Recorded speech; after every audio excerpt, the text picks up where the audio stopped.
From WSLS, this is 10 News at 6, working for you.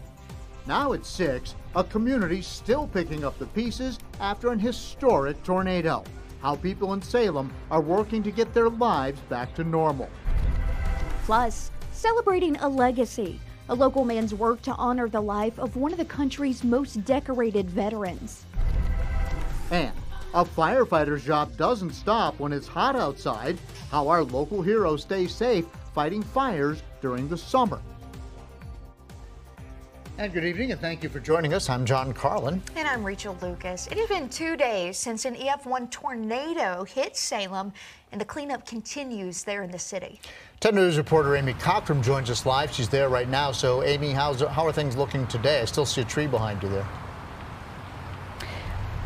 Rachel and John, you can still see some of the remnants of the storm. I want to show you behind me this gigantic tree that was just uprooted from the ground during that storm. And also today, we saw plenty of people outside still trying to restore things back to normal around here. We've even had a trampoline wrapped around a telephone pole up the street here. So it was definitely a difficult time for us, but thank God we're all safe. Alejandro Castaneda says he's mostly done with cleanup, but he won't forget what he saw that day. I saw branches just flying, and I knew it was quite a bit different because the trees were like circling and then laying flat. Plenty of people in these neighborhoods are filing claims with their insurance companies. An agent CF Hogue says if you didn't sustain any damage from this storm, now is the time to prepare for the next one. Talk to your agent, talk to your company, be knowledgeable of what's covered on your policy because you're spending money. You need to know what's covered. Fallen trees have been the biggest problem in the area. What kind of damage can trees cause? Oh yeah, trees can damage an entire structure, partial structures, and then they have to rebuild whatever was lost. Also, it can cause debris in your yard. Salem Tree Care was certainly staying busy on Tuesday. And it's traumatic for people if you live here and have a tree on your house or on your garage. They got snapped in half with the force of the wind and thrown through some of these buildings over here. And so we're doing what we can to help clean up and get people's houses and roofs put back together. Luckily, the insurance agent told me that tornado damage is covered under most people's insurance policy under the high wind section. Live in Salem, Amy Cockrum, 10 News, working for you. And turning now to our forecast for today, and it's actually a pretty nice day despite the tornado Amy was just talking about. Chief Meteorologist Jeff Hanwich joins us now as we take a look at our Wytheville sky cam there. And yeah, much different story, huh? Yeah, look at those that's blue skies, some puffy clouds, but nothing looks like a tornado, Jeff. No tornado today, but we do have a couple of showers we're tracking. A little impulse of energy has been impacting us for the last couple of hours, and these showers that we're seeing outside isolated going to end for us here this evening.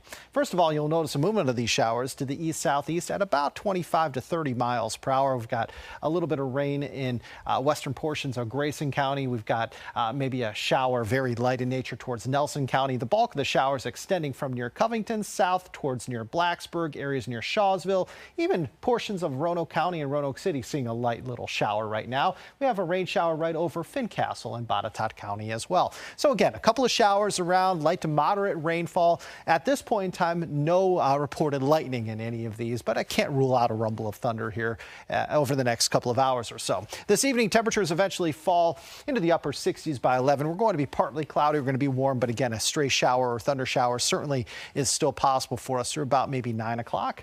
On Wednesday, kind of a rinse and repeat day. Temperatures start in the 50s and 60s. Highs tomorrow, upper 70s. Overall, partly to mostly sunny tomorrow. And again, later in the day, may have a couple of showers here or there. John.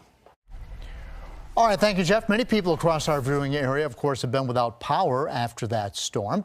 And probably you may be, you're left wondering what you do with the food in the refrigerator if it wasn't working during that time. Well, food safety experts say when in doubt, throw it out. They say your food will be safe for up to 4 hours during an outage, and then try your fridge and freezer. Keep them closed as long as you can. And they say things like milk, eggs, and meat should definitely be tossed if your outage lasts more than 4 hours. For a full list of which foods should be thrown away, just go to WSLS.com. On this day, 53 years ago, a plane crash in Roanoke County claimed the life of one of the most decorated veterans of all time. And new at 6 o'clock tonight, 10 News reporter Sydney Jackstimer shares the story of Audie Murphy and how people are honoring the hero.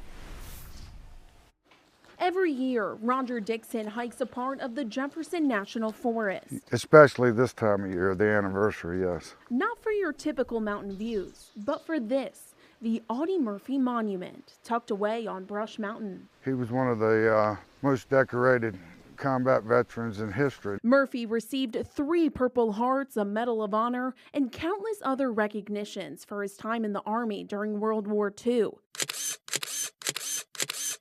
On May 28, 1971, on a business trip, Murphy's plane crashed into the mountains of Roanoke County.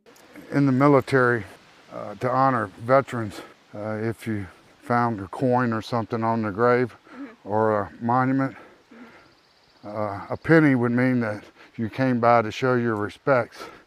A nickel would mean that you served in basic training with them. A dime would mean that you served in combat with him. And if you found a quarter, that meant that you was with him when he died in combat. So I'm going to lay this penny down to honor